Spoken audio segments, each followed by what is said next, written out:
kiri. Ketutupan di sebelah sananya. Nah, itu merupakan yang jarang diketahui oleh para jamaah. Ada 2 syuhada Uhud, banyak sekali para sahabat yang meninggal di sini, kurang lebih 70 orang. Ketika itu Bapak Ibu, sedikit cerita lagi, mohon maaf. Ketika itu Sayyidina Mus'ab bin Umair. Siapakah Sayyidina Mus'ab bin Umair? Sayyidina Mus'ab bin Umair merupakan orang pertama kali yang diutus oleh Rasulullah SAW ke kota Madinah. Jadi sebelum Rasulullah hijrah ke kota Madinah, terlebih dahulu yang beliau utus untuk mengajarkan agama Islam yaitu Sayyidina Mus'ab bin Umair. Sayyidina Mus'ab bin Umair ini merupakan bangsawan, orang terpimpin, orang terpandang di kota Mekah. Dikisahkan bahwasanya ketika beliau jalan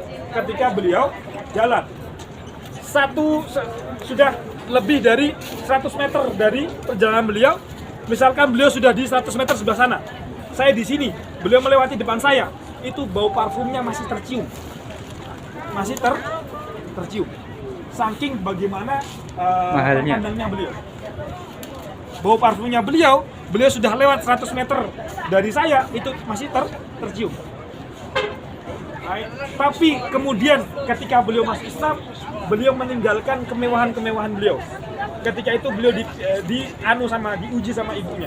Ibunya ketika itu, kau mau milih saya atau mau milih Muhammad, kata ibunya. Kalau mau milih saya, tinggalkan semua yang saya kasih ke kamu. Ibunya sampai ketika itu mengurung diri, tidak makan selama 3 hari 3 malam. Untuk menguji keimanan Sayyidina Mus'ab bin Umair. Tapi apa jawaban Sayyidina Mus'ab bin Umair? Lebih walaupun sang ibu inilah keimanan sejati. Jadi cinta kita itu tidak boleh melebihi cinta kita kepada Allah dan Rasulnya, tidak boleh melebihi cinta kita kepada kedua orang tua, bahkan anak istri. Itulah yang betul. Ketika itu beliau jawab, kalaupun ibu meninggal, mohon maaf ya, ibu meninggal lalu hidup lagi, dan saya dipilih untuk meninggalkan agama Muhammad, maka akan saya pilih tetap mengikuti agama Nabi Muhammad.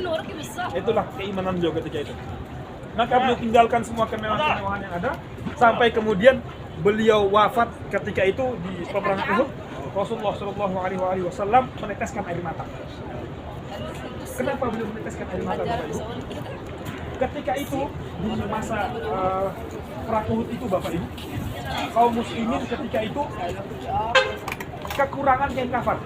Akhirnya didahulukan yang paling itu, sampai kemudian di kuburan itu bertumpuk 2, bahkan bertumpuk 3.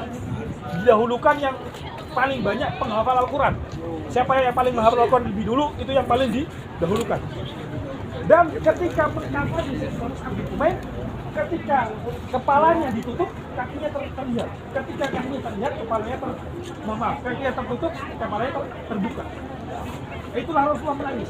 Ini dulu orang sebelum masuk Islam begitu terpandang, parfumnya tercium sampai 100 meter ke depan. Tapi kemudian ketika beliau meninggalkan kemewahan, beliau masuk Islam, beliau meninggalkan kemewahan, dan ketika meninggal, kain kafannya pun tidak cukup untuk menutup badannya. Itulah ketika Rasulullah menangis. Nah, maka ketika kita masuk Islam, Bapak Ibu, apapun ujiannya, kok kita berpegang teguh kepada Allah dan Rasulnya, kalimat La ilaha illallah Muhammadur Rasulullah, insya Allah kita mulia, baik di dunia maupun di akhirat.